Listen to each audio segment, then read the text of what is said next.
It's 8-bit, you little shit, that's right, punk. Just rage and quit, I don't care, don't give a fuck. It is time for me to go level up. I've noticed whenever I talk about Sega games for this series, I always talk about Sega Genesis games, because those are the kind of games that I grew up playing, right? But I think it's time we take a step back. Before there was Sega Genesis, we had Sega Master System. And I gotta say, whenever I hear that name, I always thought that Sega Master System came after, because you're like, oh, Sega Genesis, oh shit, this is the Master System, this shit look active. And then you play it and you're like, what the fuck is this bullshit? No, but for real though, there are some good games on Sega Master System. But today we're talking about a game that's still going to this day. It spawned a whole franchise. They're still making games. It was that sweet point in time when, a lot of games were trying to jump on the whole martial arts kind of thing. We got the ninja games. We got Ninja Gaiden, and we even got stuff like Street Fighter, which ain't really like that, but it's kind of like that. But this was like Sega's version of it, and it all started with an arcade game. It's kind of like Power Instinct when we talked about that. Remember Power Instinct? I remember Power Instinct. We talking about Shinobi, okay? So the first Shinobi game specifically is what we're going to be talking about. We got Shinobi on Master System, and it's a very simple game. I mean, it's a tough one. It's a hard one. This is one of those games where they don't fuck around, right? This is like Mega Man kind of shit. Okay, maybe it's not like Mega Man shit, but it is very difficult. It's one of those games where once you start playing, you want to fucking beat it because it can get difficult. The overall plot of the game is you're playing as a ninja named John, and you're going around and you're saving a bunch of kids from the evil Z clan, as it was called. And I had to look this up. I'm like, Z clan, Z, isn't Z like some kind of like radical group in Russia or some shit? But anyway, yeah, you're going up against them, they're kidnapping kids, and that shit ain't right, so you gotta stop them, okay?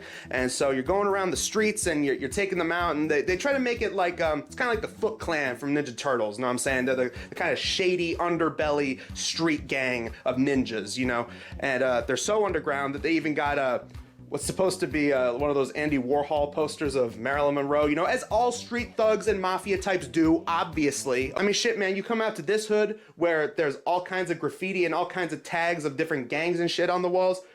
Obviously, you're gonna see some Marilyn Monroe in there, all right? That's just how it is. I don't make the rules. There's also these bonus stages where they help you sort of get equipped to the life of a ninja. You're throwing ninja stars and shit at enemies, and you gotta make sure that they don't jump all the way up to you, because once they right in front of you, then you're down. So you gotta make sure that you're able to throw it at a distance and take them out from super far away. Now, maybe it's just me, because I've seen a couple Bruce Lee movies, I know a couple memes, but man, I gotta say, the ninja star stuff in this game, it's not as fast as I would have liked it to be. When you're throwing ninja stars, you want it to be like, you want it to be like super fast as kung fu fighting. Everybody was fast as lightning up in there.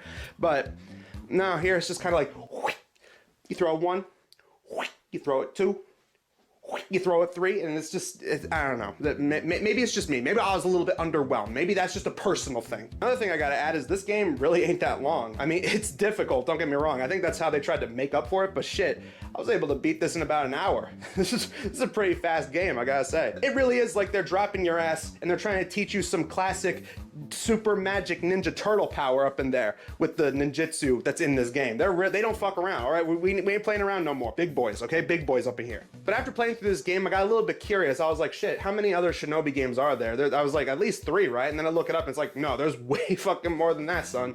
In fact, there was a Shinobi game that came out just this year. It was called Shinobi Art of Vengeance. Then I went down this huge rabbit hole of going down all the different Shinobi games. You got the first game, you got one called Shadow Dancer, which is the second game. I don't know why it's not called Shinobi 2 Shadow Dancer or whatever, because then after that is Revenge of Shinobi, which sounds like it should be the second one. And then there's Shadow Dancer, The Secret of Shinobi. So it's like Shadow Dancer sounds like it's its own fucking thing, like maybe it's a spin-off or something. It's like Scorpion King or whatever. And then there's the Cyber Shinobi, which, I mean, how can you fight a title like that? Cyber Shinobi. It just so is what it is. And then after that, you get Shinobi 2, The Silent Fury. So this one actually is called Shinobi 2. And it was at that point I remembered, this is what I was thinking of then, because this is like Shinobi 1, 2, and 3. And then after that is Shinobi Legions. And then there's just another game called Shinobi again, and I'm like, oh fuck, here we go. Yeah, typical fucking industry. Go ahead, just fucking remake a classic just a couple years after it comes out. I see what you're doing. But yeah, overall, Shinobi, good games. Probably not for everybody, but yeah, pretty good game. I recommend. GG Shinobi. Ninja, let me be a ninja. Ninja, ninja, ninja.